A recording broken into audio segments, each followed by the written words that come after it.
क्या मांगा, इसके कुछ वीडियोस मैंने देखे हैं। वाह।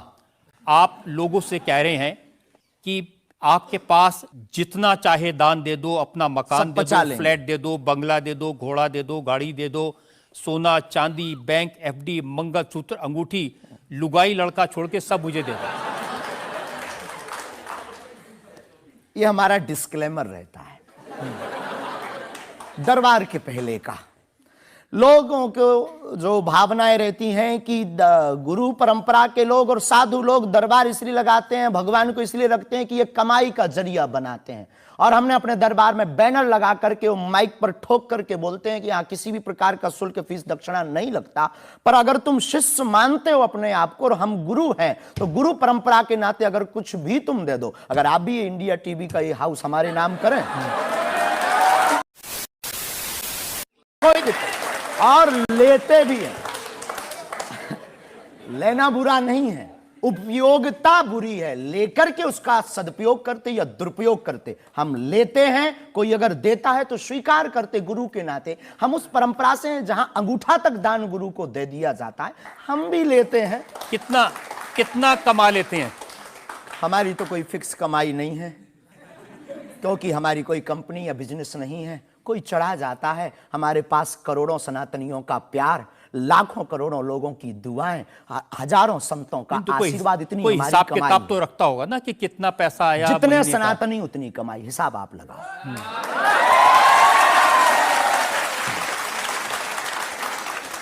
ज्यादा बातें इसलिए होती हैं कि आप जो स्टंट करते हैं पब्लिसिटी के लिए, आप ऐसी ऐसी बातें कह देते हैं। आप कहते हैं कि बिना वीजा के हनुमान जी रावण की लंका में घुस गए थे। ये जो मॉडर्न युवान भाई बहन है, इनको लंका प्रवेश के बारे में बताएंगे तो इनको ये लगता है कि ये घिसी पिटी बातें इनके दादा परदादा बताते रहे, ये बेचारे ऊब गए।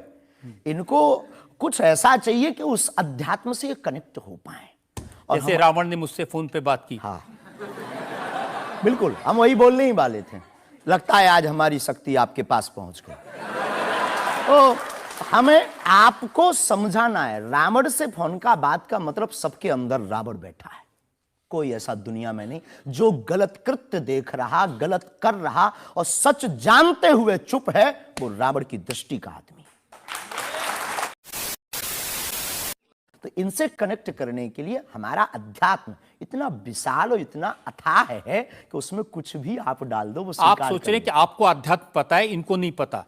इस देश की जनता को आपसे ज्यादा अध्यात्म पता है। ऐसा हमने नहीं कहा। हाँ। हमें अपने हिसाब का पता है, उन्हें अपने हिसाब का। वो अपने में श्रेष्ठ हैं, हम अपने में अब जो कोशिश कर रहे हैं विद्यार्थी। हमने ऐसा कभी नहीं कहा कि हम श्रेष्ठ हैं, और ये आरोप हमें नहीं लगता कि ठीक है। आपका ये कहना कि मेरे पास एक गधा है जिसमें वाईफाई है और वो प्लेन में भी वाईफाई चलता है, ये मजाक की बातें नहीं है। लोगों की दृष्टि से, भावनात्मक दृष्टि से देखा जाए तो ये बहुत गहरा विषय है। मजाक की दृष्टि से अगर कोई देखेगा तो देखो, जाकी रही भावना जैसी प्रभु मूलत देखी तिन तैसी। भगवान की कोई लीला को सिर्फ रास लीला को उठाते हैं, लेकिन हम तो महाभारत भी उठाते हैं। तो अपनी अपनी दृष्टि है, हम ये मजाक में नहीं कहते। हम उनको बताना चाहते हैं कि हमारे देवी देवताओं से जो हमारे इष्ट की परंपरा की जो निशानी है वो अगर नज़दीक रहे, गुरु की निशानी अगर नज़दीक रहे, माता पिता की बातों की निशानी नज़दीक रहे, तो बेटा कभी गलती नहीं करेगा, वो चार चांद लगाता रहेगा। शास्त्री जी, इसको कहते हैं आप अंधों के शहर में आईना बेचने की कोशिश कर रहे हैं। ऐसा हमारा भाव नहीं है, अपितु हमारा भाव ये है कि उस केवल वाईफाई को हम बताते नहीं, उसकी महिमा भी बताते हैं, और दरबार में आने वाले लोगों को उसकी महिमा का अनुभव भी कराते हैं। तो फिर वो जो बात मजाक की है ना, वो फिर अध्यात्म, आस्था, ईश्वर से जुड़ करके नास्तिक भी आस्तिक बन जाता है। देखिए, आपको भोले भाले लोगों को बताना चाहिए कि भाई ये मैं मजाक में कह रहा हूं, विनोद हम कहते हैं, और ये मैं असल में बहुत बार बोलते हैं विनोद हम कर रहे हैं, हम बहुत बार बोलते हैं। अब कोई हमारे विनोद को सीरियस ले ले तो वो उसका निजी अनुभव है। तो अब मैं लोगों को बता दूं कि एक बार बगैर टिकट पकड़े गए थे आप रेलवे में। हाँ, ये तो बताना चाहिए। बिल्कुल पकड़े गए थे, लेकिन ये भी बताइए कि हम टीटी से ही 1100 रुपया लेकर आए थे।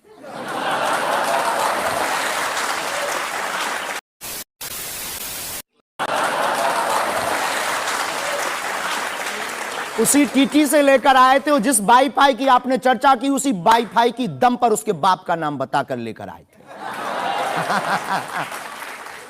इसी तरह की बातें कह के ऐसे दिखाते हैं जैसे चमत्कार कर दिया, जैसे मेरे ऊपर हनुमान जी की बहुत कृपा हो गई, मैं भविष्यवक्ता हूं, और फिर जो भोले भाले लोग हैं वो प्रभावित हो जाते हैं। हमने कभी एक नहीं दावा किया कि हम चमत्कारी हैं। आज भी आपकी अदालत में हम कहते हैं कि हम कोई चमत्कारी नहीं है, हम कोई ईश्वर नहीं है, हम कोई महात्मा नहीं है, हम एक आम इंसान हैं। लेकिन हमारी अपने इष्ट के प्रति आस्था, ऋषि परंपरा के प्रति आस्था है, जो महर्षि वाल्मीकि से पत्र दरबार की महिमा चली है, उस महिमा का हम अनुकरण करते हैं, और उस आस्था में उलझनों में का रास्ता मिल जाता है, तो उसे आप चाहे चमत्कार मानिए अथवा फिर आप अपनी बुद्धि से जो जिसने जो जाना वो हमें माना। देखिए शास्त्री जी, बहुत सारे ऐसे लोग हैं, गरीब हैं, परेशान हैं, बीमारियों से थके हारे हैं, डॉक्टर से आशा छूट जाती है, हॉस्पिटल से आशा छूट जाती है, वो आपके पास आते हैं, वो सोचते हैं यहाँ इलाज मिलेगा। किसी का बच्चा बोल नहीं सकता, किसी का बच्चा चल नहीं सकता, वो लोग बड़ी आस्था विश्वास लेके, जो मैंने जानकारी हासिल की, वो आते हैं, सोचते हैं कि यहाँ से शायद उन्हें कोई रास्ता दिख जाएगा, और उन्हें मिल जाता है। जो आते हैं श्रद्धापूर्वक आते हैं। देखो, जिंदगी में अगर वो परेशान है और डॉक्टर से परेशान होकर के या कहीं से भी निराश होकर के आया और उसे कुछ मिले ना मिले, हम ये तो नहीं कहते, जिसकी जितनी निष्ठा उसको उतना हमारे बागेश्वर बालाजी के दरबार में मिलता है। और अगर नहीं मिलता, और अगर उसे जीवन जीने की अगर डांडस और सात्तावना मिलती है, तो क्या ये भी कम है?